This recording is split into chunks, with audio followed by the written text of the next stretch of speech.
Folks, good evening and welcome to the Cover One Roundup podcast. I am your irregular primary host, David Fox. With me is the face you might know from a Friday podcast much later in the week. It is Mike Bundt with the Going Deep podcast. Kyle unfortunately had some previous obligations that he could not get out of. As you know, of course, if Kyle could be here, he would be here. He wouldn't be doing something as silly as a meat raffle on a Monday night. But for today, we have Mike Bundt, and I'm very happy to have him here because it was a bit last minute. I'm very happy to have him here. Mike, how you doing tonight? I'm doing great. Wish the weather was better around Buffalo since some snow today, but other than that, I'm doing great. Well, I live in Florida, so I'm just surrounded by heat and humidity for the entire day.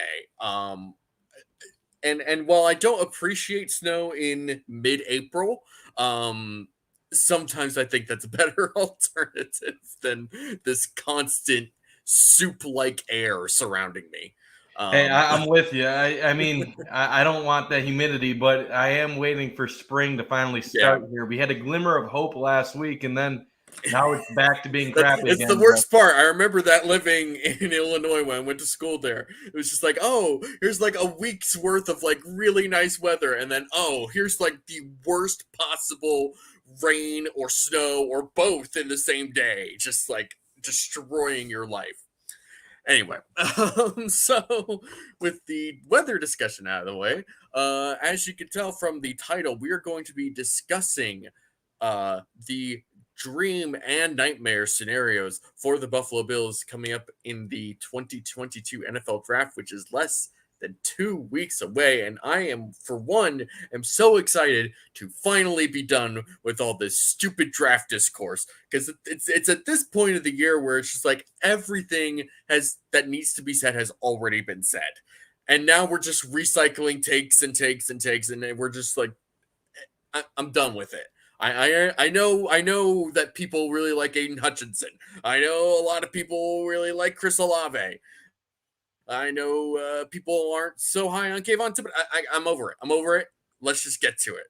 I don't know if that's how you feel, but that's always where I'm at by this time of the year. Yeah, 100%. It's just regurgitating the same crap over and over and over again. And then sometimes you mix it up because you want a new opinion. You want something else that's a little bit edgier. But essentially, we all know from the combine on what we're really feeling about certain players. And it honestly is amazing. There's so much movement, I guess, in our heads from mid-February to late April when realistically there's really nothing happening from that point forward besides pro days and things that really shouldn't have much of an impact on how you judge a player on a football field.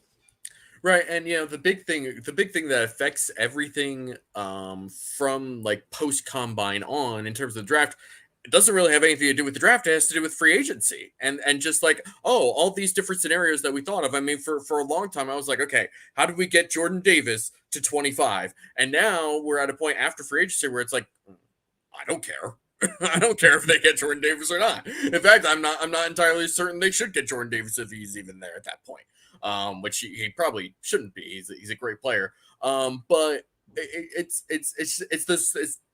that whole idea of free agency just completely changes all the narratives you put together up until that point, and everything just gets thrown out the window. And it's also good because you end up with somebody like Von Miller on your roster when you're not even expecting it. You're like, all right, we're kind of playing with a little bit of house money in that regard sometimes. But for tonight at least, we're at least trying to do something a little bit different. So we're presenting dream scenarios and nightmare scenarios. Now, we've had tons of discussion over the last couple of weeks, both on this podcast and on pretty much every Cover One podcast that is out there about who the guys that we want, the sort of mock drafts we like to see, the players we like in certain positions. It's all the stuff we know. But right now we're gonna get really deep into our feelings and just really put it out there what we really, really want and what we really don't want. Because there's times where, I mean, I'd like to think that for the most part, we could kind of rationalize and put together like, okay, I can see where this is going. This isn't what I would do. This isn't necessarily what I like. But this is something that I understand, and sort of I understand the thought process behind it. Um, we're not necessarily knocking that. We love that. That's why I think makes us great at Cover One. But for tonight at least, we're going into this is who I want, and I don't care what you think about it, or this is what I don't want, and this is I don't care what you think about it. And that includes not only you and me, Mike, but it also includes those of you in the chat who are already going off a little bit. I'm seeing a lot of Andrew Booth and Trent McDuffie. Yep, right there. That's somebody that I think would be I mean, either one of those guys, I'm very in on, but not. We're not gonna get too deep into. We're not gonna get too ahead of ourselves. So, Mike, in the let's say 6-7 hours since I asked you to be on this, have you thought of any dream scenario? We'll start with dream scenarios. We'll start with you. What is a dream scenario for the Bills in this 2022 NFL draft? I want to give 2 dream scenarios if you're okay with that. Let's go for it. I know that's kind of cheating, but preparation. I love it. Go for it. So my personal dream scenario would be any situation that gets Jameson Williams on the Bills. I'm in love with him. He's an Alabama wide receiver that's a burner. You put him on the Bills offense, unstoppable. Seriously, the Bills would be unstoppable. So Jameson Williams is my personal dream scenario in the first round. I really like that because I don't remember exactly when I kind of put this there, but I was like, the Bills have a lot of like really great receivers with Diggs and Davis, and they signing Jameson Crowder is like really solid, and Isaiah McKenzie can do certain things when he's asked to do them, but like they have not had like legitimate speed since they got rid of John Brown, and like that year in 2020 when they had Diggs for the first year, I mean, John Brown was in and out of the lineup, but when he was in there, he was still like very clearly a big part of that offense. I mean, there was that Seattle game where he had a ton of targets and was just like really electric. But he's somebody that would really just create a whole new element of the offense because, I mean, for what Isaiah McKenzie is, and he does have speed, obviously, he's more of that like really straight line guy where he's not necessarily going to shift in and out of breaks really quickly and create that type of separation. You kind of need to like scheme him up in that way, and Jameson Williams is not a guy you need to scheme up. He's somebody that like you can just like let it rip, and to sort of paraphrase Joe Burrow when talking about Jamar Chase, F it, Jameson Williams is down there somewhere. Yeah, so Jameson Williams, that's my personal dream. I don't like the odds of that dream happening. I don't think there's a scenario in which he could fall to 25, and I don't believe the Bills are going to trade up to get him in any scenario going forward. Personally, if you're going to ask what do I think is a realistic dream scenario, I think at this point in time, just get one of the top 4 corners. Obviously, Sauce, Stingley, McDuffie, they're probably all going to go in the top 15. So I would say Andrew Booth paired in the first round, paired with either one of the top 2 running backs or another solid wide receiver in rounds 2 or 3 would be my personal but realistic dream scenario for the Bills. Booth is, in my opinion, one of the top corners in this draft. And if you can get a Breece Hall or a Kenneth Walker III in the second round, or get one of the other top wideouts that are still available at that point, I think your offense is going to be set, and I think your defense is going to have some good competition at corner 2 between Booth, Dane Jackson, and possibly a free agent addition after the draft. Yeah, I am like it kind of speaks to how deep this class is at corner, where somebody like Andrew Booth, who is a legitimately good player, is like kind of the consensus number 4 cornerback, and even guys like Kaiir Gordon, who's like a lot of people really like, is like fifth or sixth or whatever behind him, and it's kind of crazy. And Andrew Booth is somebody who, like, we kind of talked about how you know really not much happens after the combine when it comes to players in the draft, and their movement other than their pro days, and yet we've kind of seen recently in the last couple weeks.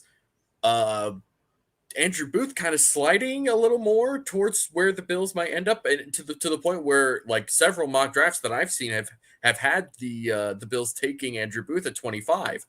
Is there for you? Is there a point in the draft where you would say he's still available, but he might not be at 25?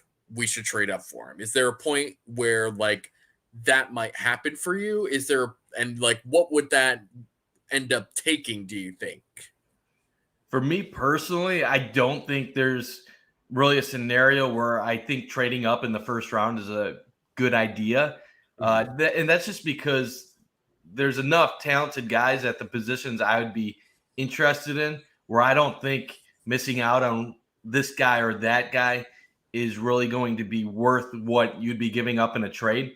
I look at it as the Bills are a nearly complete roster at this point, and there's enough high-end guys, I think, in the first 3 rounds where I want two players that can come in immediately and make not a significant impact, because how many newcomers are going to be able to make a significant impact on this team? But I want 2 guys in this draft that you can add to this Bills roster that you have hope for getting some production this upcoming season. So I don't want to give something up that would require maybe hurting my second round pick or hurting my third round pick.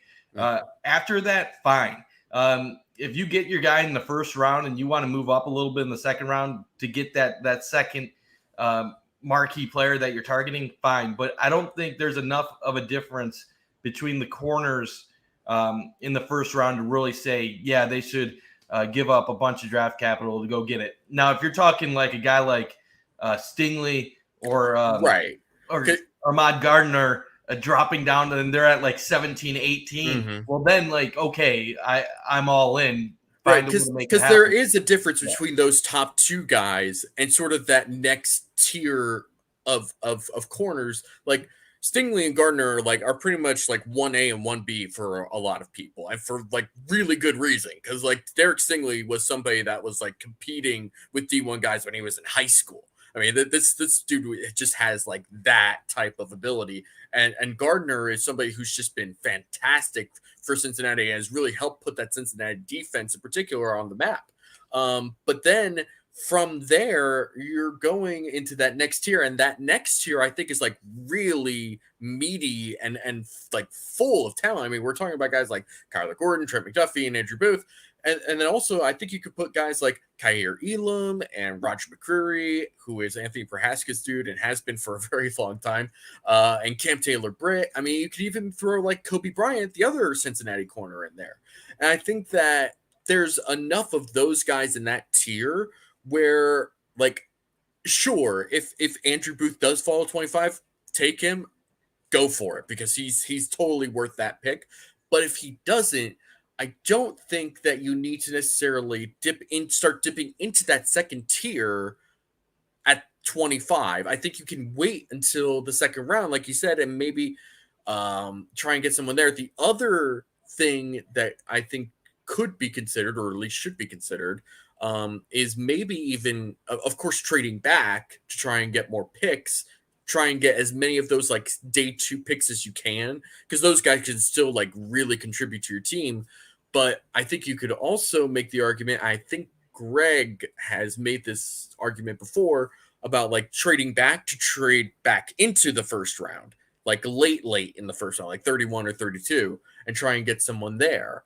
Yeah, I love that. That honestly, if it's possible, that's more where I prefer. If a guy like Andrew Booth is already off the board at 25, is when you're getting to that second wave where you missed out on the Jameson Williams, the Olave, Wilson, London, and you say you don't have a Booth available or McDuffie. If there's a way where you can trade into the early second round, and maybe you can get that second round pick at 57 to move up a little bit, so you can get 2 picks in the 30s, or a pick in the 30s and then high 40s.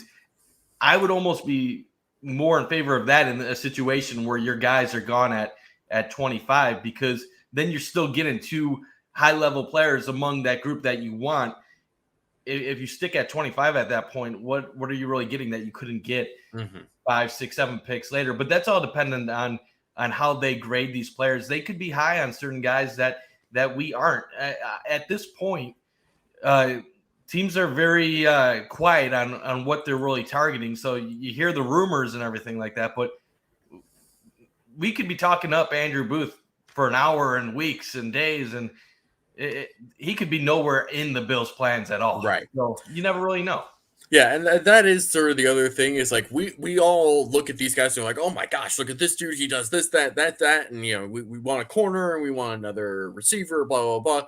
They could be totally thinking of something else. Like, they could just be like, we don't care about this position or that position in the first, second, or even third rounds. Which is totally fair, because I don't think anybody really thought that they were going to take Greg Rousseau last year. I mean, it was kind of like, maybe if he's there and they can't trade back and yada yada yada, but like, that was certainly never the dream scenario to try and get Greg Rousseau at the end of the first round. Of course, they end up doing it, and Greg Rousseau turns into one of the better defensive ends in the NFL. At least, I mean, he was great as a run defender, like legitimately great as a run defender, and he obviously was raw coming out of Miami as a pass rusher and has a ways to go. All that being said, whatever they end up doing there, it could just be completely different from what we have discussed for the last 4 months or so. However, that should not keep any of us from dreaming. So, dream scenario number 2 for you, Mike, what is it? Oh, dream scenario number 2. So this won't be a first round dream, because I don't want the crowd of, you just told them to pick a running back in the first round. I don't want that storm for me right now. I really want Kenneth Walker III or Breece Hall in the second round. I like it. I really want one of them on this team. The 3 positions I'm most interested in this draft is corner, wide receiver, running back. And I feel like, depending on how things play out, you could attack it multiple different ways the first 3 rounds. But ideally, I want one from each of those position groups in the first 3 picks that the Bills have. So it's one of those things where, like I said, if an Olave or Jameson Williams was still on the board at 25, I'd take one of those, and then I'd take a flyer on one of the later corners, and maybe I pick a running back in the second or third round, knowing that I could probably still get a free agent corner like a Joe Hayden on a cheap veteran deal. If Williams is off the board, if Olave is off the board, I'm thinking let's go Andrew Booth, and then you could get Breece Hall, Kenneth Walker maybe in the second round, and then get another wideout in the third. But yeah, definite dream scenario number 2 involves Breece Hall, because as we've all seen, the guy is explosive, electric. He has a way to him that is just next level. And Eric, the founder of Cover One, has been talking him up during our messages between each other. He loves him some Breece Hall. he loves Breece Hall. And I know it's a modern day NFL where you don't need to have a top tier running back, but just think about what a difference that could make for the Bills offense. It's something that once they got their running game going late last year, that's really when they took the leap from being good to being elite and unstoppable. And if they were doing that with Devin Singletary, who's a good running back, but limited, you add a top tier prospect like Breece Hall or Walker, and it adds a completely different dimension. And the last thing I'm going to say before tossing back to you on that is, I've said this on our podcast on Friday nights, the Bills struggled against light boxes last year. Yeah. But the Bills are going to face light boxes all the time. When you have a quarterback like Josh Allen, defenses aren't going to load the box because they'll be exposed. you need to find a way, if you're the Bills, to be able to punish teams for showing you 6-man, 7-man fronts. And I think either of those guys could be the answer for the Bills doing that going forward. Yeah, I mean, it's what the Bills and the Chiefs really faced pretty much all year, was that teams pretty much told them, like, we do not care if we have 6 or 7-man boxes. We're like not going to let you burn us deep, because if you start letting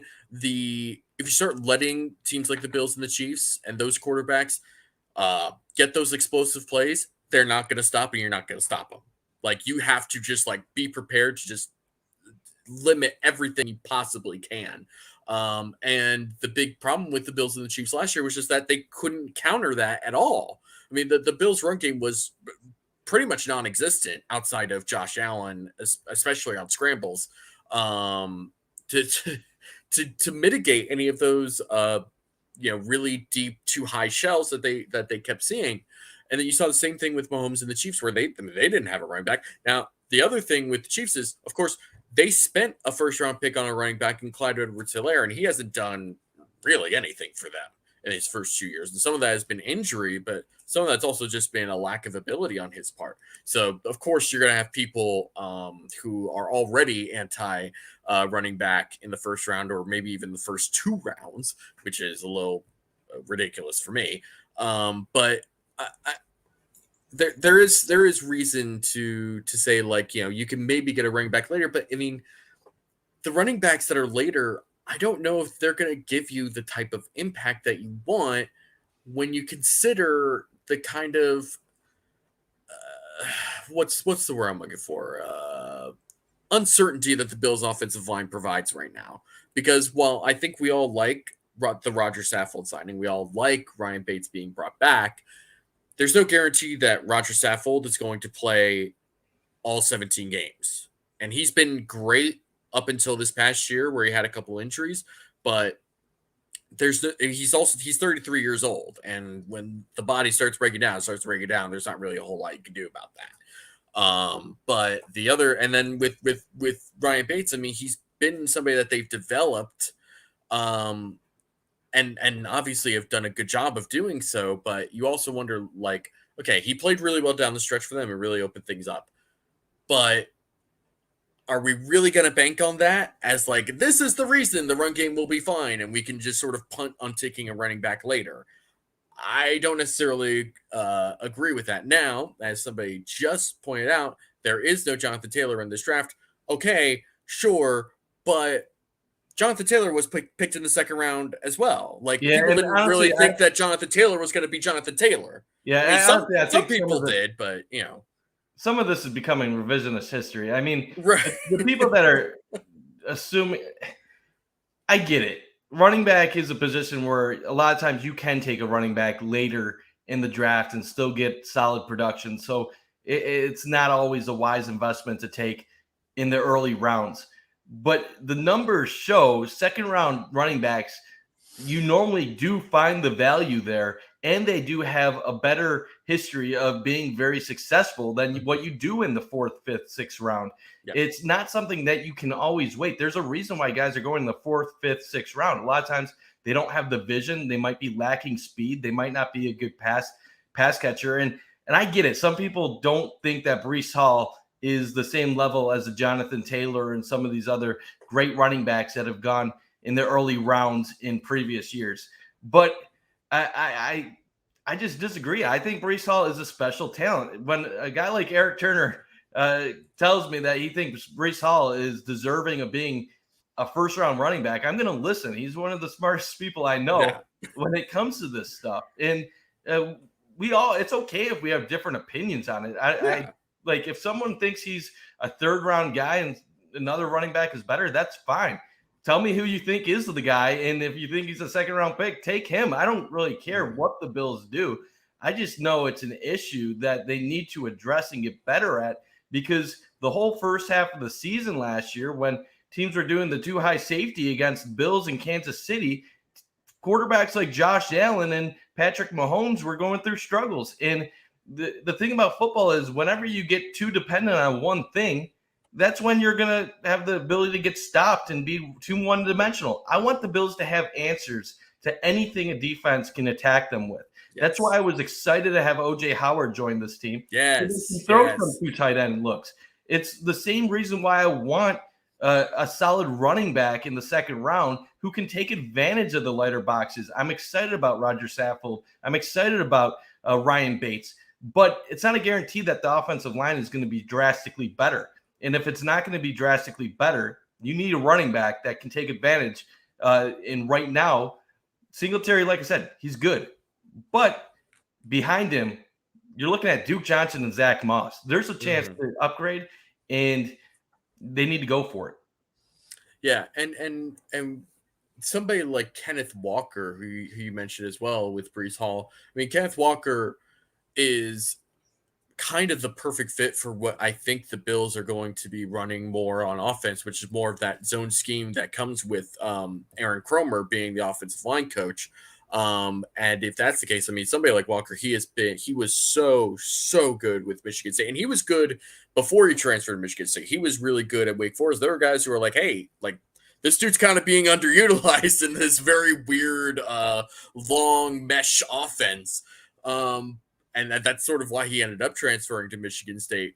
And when you saw him kind of unleashed and being the lead guy for that type of offense, he was just dynamic. He was awesome. I mean, he basically destroyed any University of Michigan defender in that game that they had against him, where he scored 5 touchdowns.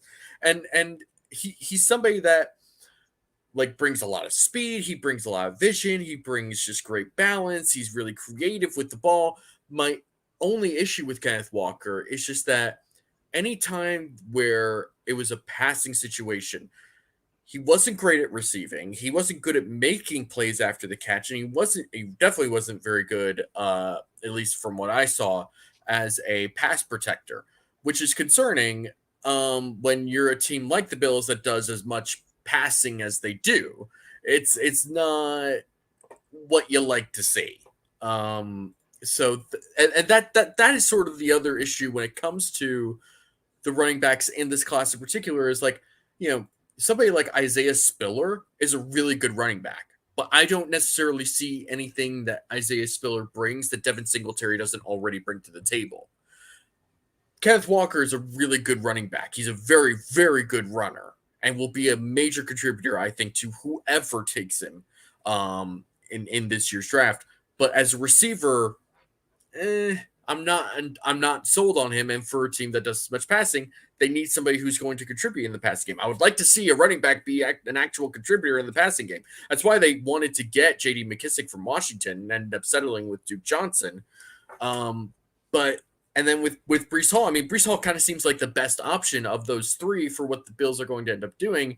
But it's really just a matter of like, is he really going to be there in the second round? Do you like him enough to take him in the first round? And that's sort of where that all comes into play. But I mean, if Breece Hall really is available in the second round at that pick, I'm all for it. I mean, seriously, like just get somebody who can really change the way that teams play you. And that's really what it comes down to, right? That's why you bring in an O.J. Howard to be your second tight end when you want to run more 12 personnel. That's why you consider drafting a running back high, because it automatically changes how teams are going to have to play you and change the way and it just makes the passing game better. Yeah. And it's as simple as when you're as well-rounded of a roster as the Bills are, how many guys can you actually add from the draft that can actually be an impact player right away? And the answer is not much. Obviously, corner is going to be the one guy that will come in regardless of who it is, if it's in the first or second round, and be a person that you expect to be competing for a starting role. Running back is another opening that you could say that. And outside of that, you're really looking at people mostly competing for backup jobs in depth that you can develop into starters in the future. Linebacker might be a position where you could get somebody at some point in the draft to mold into something. You could draft another offensive lineman at some point to add to the line competition. But those aren't guarantees that anybody that you add for the offensive line or linebacker would really be impact players this year or maybe even next year, depending on where you draft one. So I think that's why I'm higher on corner, running back than I would in a normal draft, just because it has such an impact to make this team get to another level than what it might in a normal year. Yeah, I mean, it really is. What you said in terms of like, how many guys can you get in the draft that are going to contribute right away for you? That's sort of what it comes down to when you're talking about making a Super Bowl run with this team, right? And that's sort of what the hesitation with like trading back can be, because it's like, okay, how many guys are going to be available that actually do this when we're choosing to not have a first round pick. And that's sort of the tricky balance. However, I think if you can get a lot of those like second round picks from a trade back, yeah, I could see that really working for them. So we're gonna move on to my one dream scenario that I could come up with. So already showboating me on my own show, love it. So my dream scenario for this team right now, I think it's just getting one of these corners, because I want to see, and I preface this by saying Sean McDermott throughout his entire career in the NFL as a defensive coordinator in Philly, in Carolina, the one thing that he has done probably better than almost any other coach in the NFL is coach up defensive backs. When he was in Philly, he took a guy like Dimitri Patterson and made him a legitimate number 2 corner. Dimitri Patterson was last seen on the Jets, and the Jets were wondering where he was because he just didn't show up one day. And then you go into Carolina, he took Kurt Coleman, who was awful in Philadelphia, and turned him into like a legit Pro Bowl safety. And he took a guy like Josh Norman, who was like a 25-year-old like, what was it, AAC corner, and turned him into one of the best corners ever in that season. And this is what he does. He took guys like Micah Hyde, who was like some move around like chess piece type of player for the Packers that they kind of underutilized when he was there, and just turned him into the best deep safety in the NFL. And then they took Jordan Poyer, who was a corner who transitioned to safety in Cleveland, made him into an all-pro safety. I mean, it was awesome. I mean, this is what he does. So, and he does this with guys who don't have like high pedigrees, who don't have necessarily a ton of talent. Again, like we just saw with Levi Wallace for the last 4 years, Levi Wallace was not an overly talented corner. He was somebody that was like a legit number 2 corner for this team, whether or not people really want to admit that or realize that. He was a legit number 2 corner for this team. So I'm not going to necessarily be upset if they don't take a corner higher than what we might want or expect. However, part of me is just like, I've seen what he's done with Trey White. Trey White, who is like was a legit first round corner, and he turned him into an all pro type of corner. I want to see him do that again with somebody who has that type of pedigree, whether that's Kyler Gordon or Trent McDuffie or McCreary or even Daxton Hill, who kind of has that corner safety versatility. I want to see that happen. I want to see that happen because, part of me just keeps thinking about whether it's fair or not. That 2010, 2011 Jets teams that had Darrelle Revis and Antonio Cromartie, and teams just like, where are you going to throw to? Where are you going to throw to against this team? That to me is what like my dream is, just like, where do you throw when you play against the Bills? Do you throw it in the middle where you have 2 of the best safeties in the NFL? Do you throw it on the outside where you have 2 of the best outside corners, best talented outside corners in the NFL? Do you throw it in the slot where you have one of the best nickel corners in the NFL? It's like, where do you throw? And for the NFL, which is so pass heavy, yeah, I want to see that. I want to see that happen. That's my dream scenario for this team. What are your thoughts, Mike? Yeah, I love it. I mean, that has to be the dream scenario for the majority of Bills fans is to get that top flight corner at 25. It's enticing what you said. I mean, you talk about how Trey White was a legitimate first round talent, but kind of an overlooked prospect at that time coming out of LSU. And now he's considered one of the best corners in all of football. If you can get another top 5 corner in this draft and mold him into something special, good luck against this Bills defense, especially with Von Miller on the attack right now. You got a solid defensive line. You have Poyer, you got Hyde, the linebacking crew. It's a scary thought of what could be with this defense if they go that route. Don't want to play devil's advocate, but the one thing that you could say is if McDermott has been so good with these under the radar guys, some people might say, well, why invest a high first round pick on a guy when you don't need to necessarily do that? But I'm with you. My answer would be, why not? It's such a need at this point. Might as well just see what they can do with it. And hopefully you can mold another player into a superstar like you did with Trey White. Yeah, I mean, part of me just like, this is such a fantasy in my mind because they've spent the entire McDermott era so far. It's just been, here's the number 1 corner, which has always been Trey White, and then we'll just throw someone else out there, whether that's EJ Gaines or Kevin Johnson or Levi Wallace or Dane Jackson. There was always just someone else out there. And they've gotten really good returns off of that. But I want like maximum level, like 11 out of 10 type of returns out of this. And I think like this is a class where there's so much depth at this position.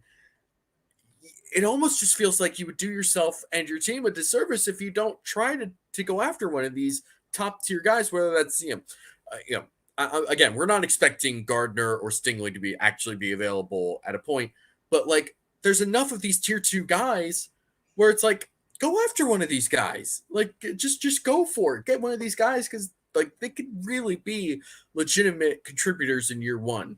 And that's sort of where my mind has been at for most of the offseason. It's just like, Yeah, what would this actually look like? absolutely. And I brought this up this past Friday. I don't think the Bills will do this, but another thing you could bring up is the possibility, why not maybe double dip at corner in this draft? Get one in the first round. Who says you can't get another one in the 3rd or 4th round? Sure. If anything, you can improve your depth. You give yourself 2 shots at finding a productive player in case one of them doesn't pan out. Yeah. You look at this defense, there's not many weaknesses throughout it, but one thing that was exposed when Trey White went down was going up against Kansas City, who obviously is going to move the ball against anybody, but they had no answers behind Trey, and they were getting exposed. It'd be nice to have a little bit higher athleticism among the corner group going forward, because we saw when it was Levi Wallace being forced to take the number 1 corner role when Trey went down that they didn't have answers against the top upper echelon offenses. And if that's what you got to do to take one in the first round to pair with Trey and maybe take another one for some depth purposes, why not? At this point, it doesn't really matter what the Bills can do. They are so stacked that they have the advantage of doing whatever they think is the proper move to round up this team and put themselves in a championship contention position. Yeah, and in fairness, like there's a lot of corners who are more athletic than Levi Wallace and Dane Jackson who struggle with somebody like Tyreek Hill. However, I mean, we know that for as well as Dane Jackson and Levi Wallace played down the stretch, like just in general, like there weren't necessarily a lot of like huge blown assignments or anything like that, because that the Bills defense is too well coached for things like that to just happen most of the time. But there was just something missing, and especially when you're a defense that doesn't necessarily get the finishing sacks that you always see or that you always want from your passers. There's a great pressure defense. We know that. but it wasn't necessarily a great finishing pass rush. When you don't get that finishing, then the plays that like maybe get forced underneath and you have Trey White tackle or force a fumble or maybe just pick it off, suddenly that kind of goes away. And you're like, okay, well, they still ended up getting 5 yards on the play.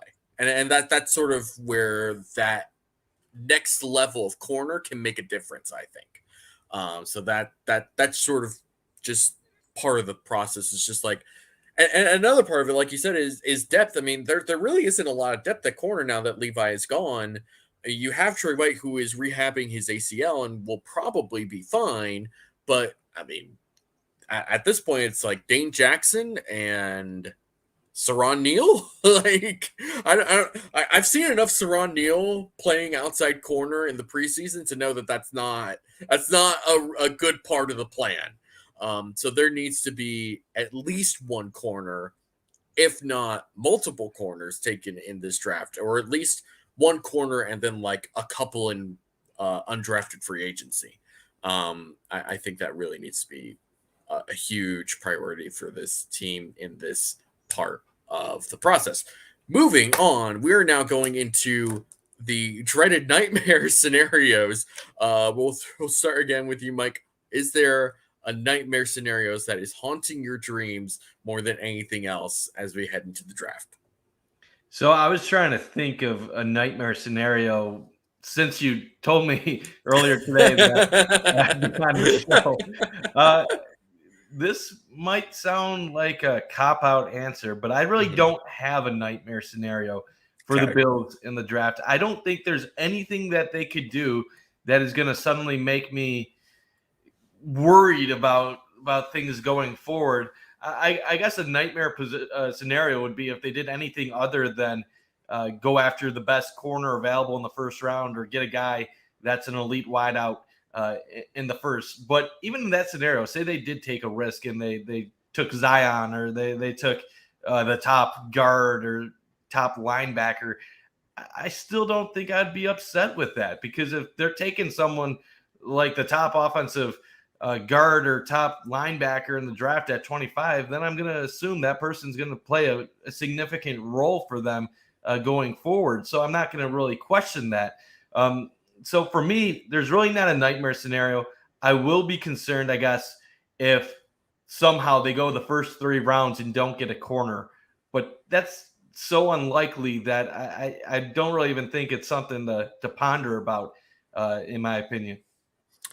Yeah, I think that's fair, and it was a little bit tricky trying to think of like an actual like nightmare type of scenario, because when you're not picking in when you're already a good team, which the Bills are, and you're not picking as a result, you're not picking in like the top 10, it's kind of just like all right. I mean, if this team is who you think they are, and this general manager and this staff are, we believe, very good, you kind of just like trust that they're going to make a good decision wherever they are.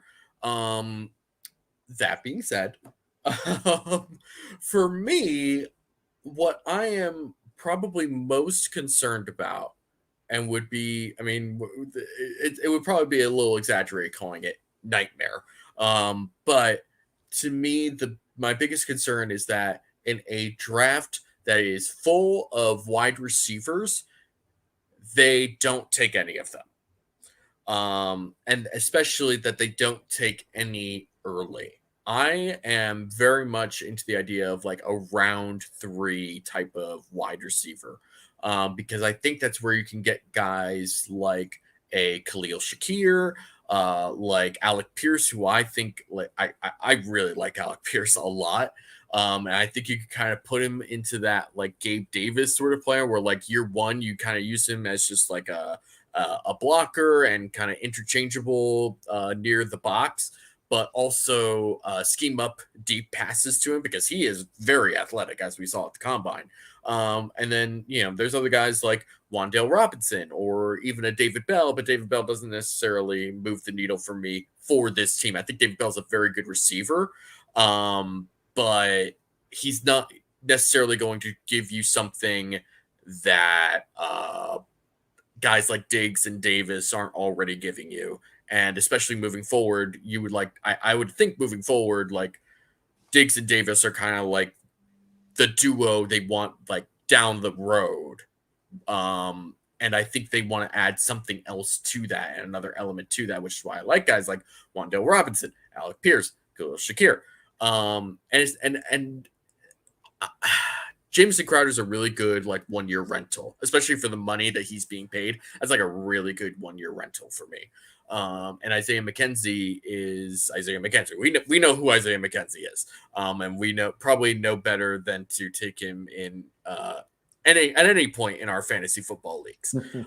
But I'm concerned that there are other positions, whether that's corner or maybe offensive line for the future, that they will kind of just end up missing the boat on wide receiver, and that would be really hard to do. They like if they don't take one of these guys in the first couple rounds. I mean, there's still guys that will be available probably in the early 4th round, like a Velus Jones or Kyle Phillips, Calvin Austin, maybe. I mean, like these are guys that will be available. I mean, and another sort of X factor could be like a John Mechie who is coming off of an injury. Who knows where he might end up? If he's available sometime later, I mean, I would have to think the Bills would at least be interested.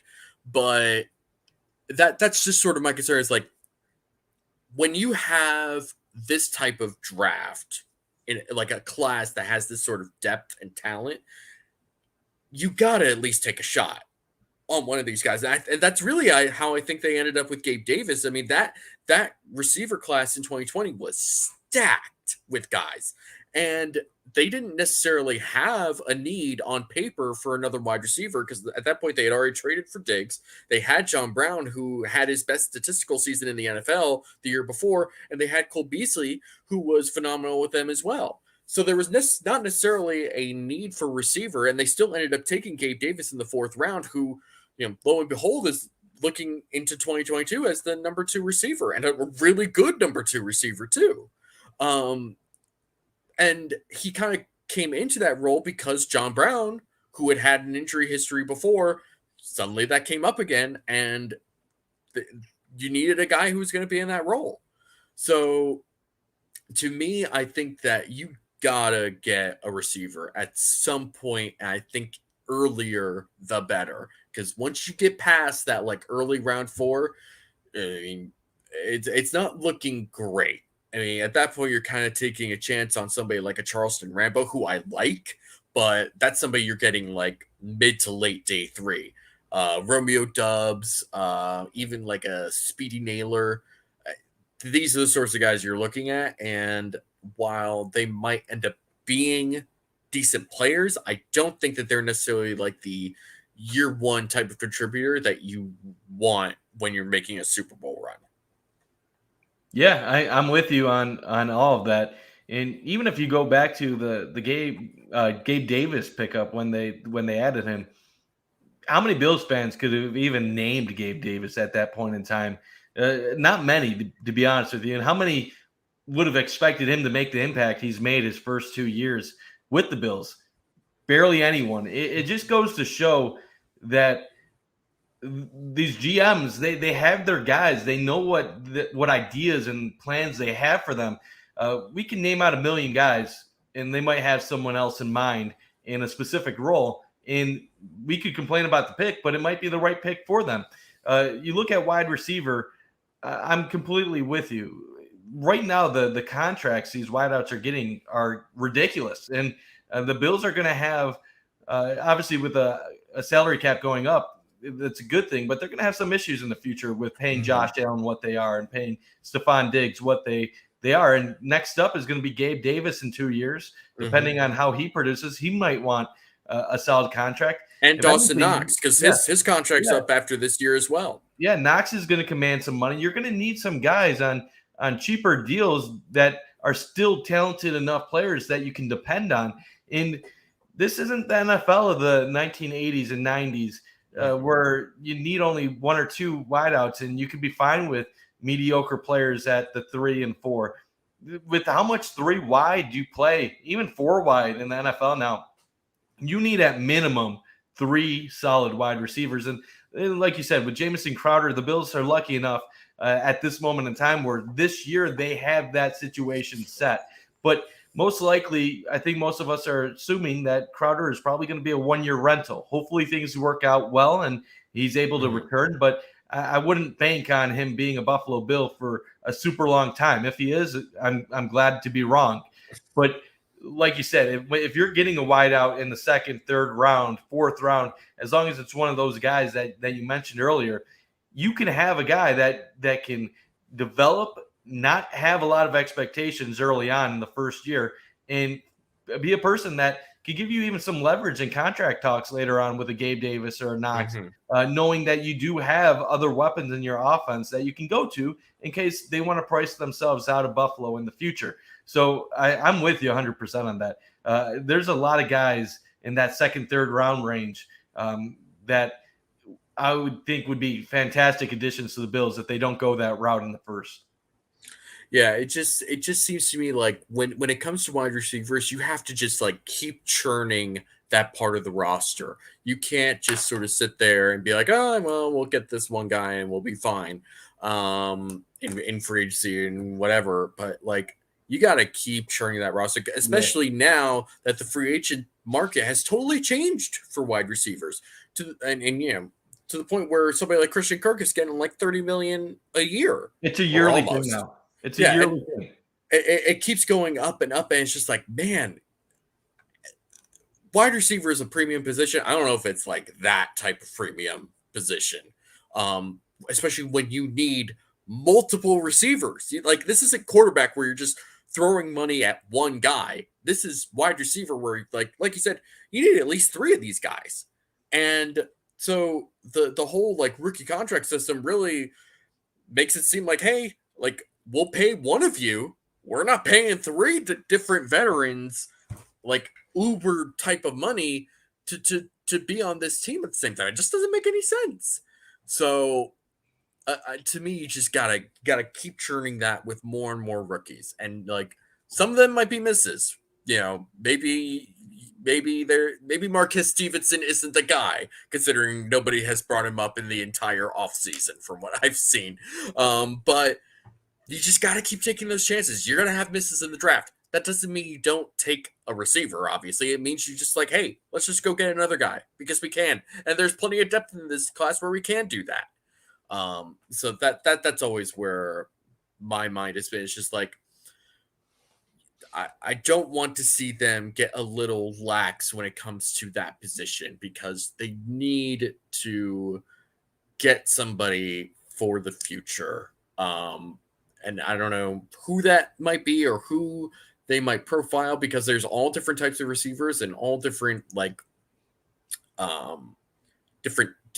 different buckets of receivers, right? Like this is an interesting class when it comes to receiver, because there's not necessarily like a consensus number 1 guy, and there's not necessarily a lot of like legit X number 1 type of receivers either. There's a whole bunch of like slots and number 2 receivers, and that's what the Bills need. And I think that's what will be really beneficial to them in this draft, is just like the type of receiver we want is going to be available if we want him. And that's what it's really going to come down to. I've been following the chat a little bit. Am I just not like showing up to anyone? You're a blackout right now. Am I? You did that way the whole show. Dang it.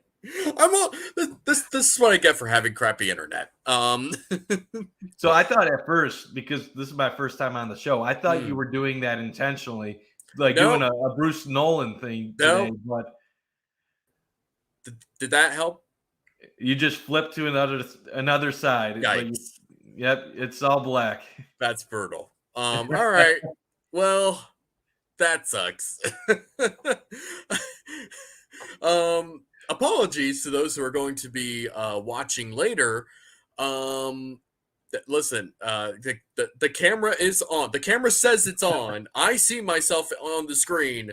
No one, apparently I'm the only one who can see me on the screen. So that sucks. Apologies to anyone who's going to be watching this later and just going to be hearing the ghost of. So you can actually Dave. see yourself right now. I can see myself. That's why I was so confused. I was like, why does no one see me? Yeah, I should have said something earlier, but I didn't want to ruin the vibe that we had to start the show. So Foxy's camera realized it was meant for Rio, so it did him a solid. That is a hate crime, and we will be reporting this. You're getting banned, so thank you, Spin. Thank you. You're not actually getting banned. We appreciate you. You're here like every week, Spin. We really appreciate the support. Yeah, that's pretty much gonna be it. I mean, do you have any other thoughts, any scenarios you want to throw out there? Anybody in the chat want to throw something out there that hasn't been talked about yet? Go for it. But I mean, we've pretty much hit it with nightmares and scenario and dreams. So I don't know if you have something else, Mike. But no, I'm pretty good. I think you and me pretty much same page right now. We're high on some of the wideouts. We think it has to be something in the top 3 rounds. But corner obviously is the top priority. Try to get one of those top 4 guys. And once you get one of those corners, you can really go a variety of different directions in the second, third round. I'm just excited for this draft to finally be here in a week and a half. I am tired of talking about it. I'm tired of speculating. I just want to. You just want something to happen, right? Yeah. I'm done with all the thoughts and like the fantasy. It's like, let's just get this done. I just want to know what happens at this point. Let's just fast forward to April 28th, 8 o'clock, get my chicken wing dip out, enjoy the first 24 picks, and then see Andrew Booth Jr. be announced as the next starting corner of the Buffalo Bills. Knock on wood.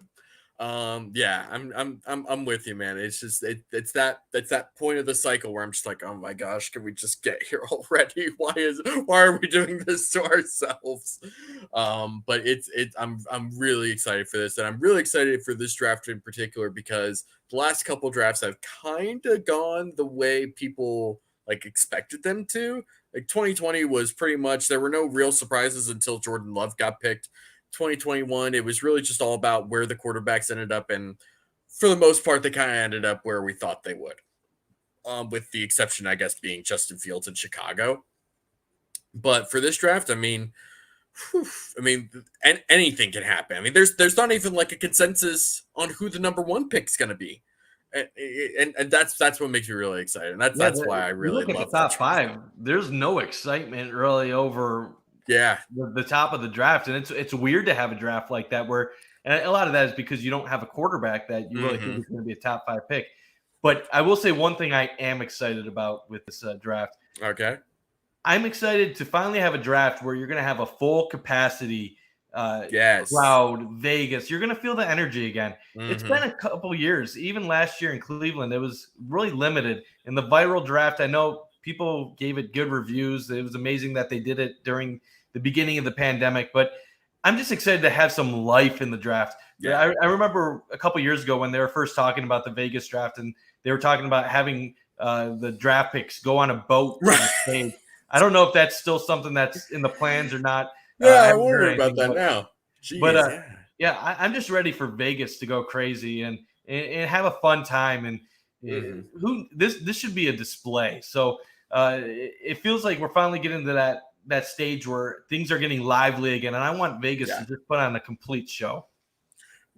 All the like over the top ostentatiousness of Las Vegas needs to be put on display on April 28th, and that whole weekend. I'm so looking forward to it.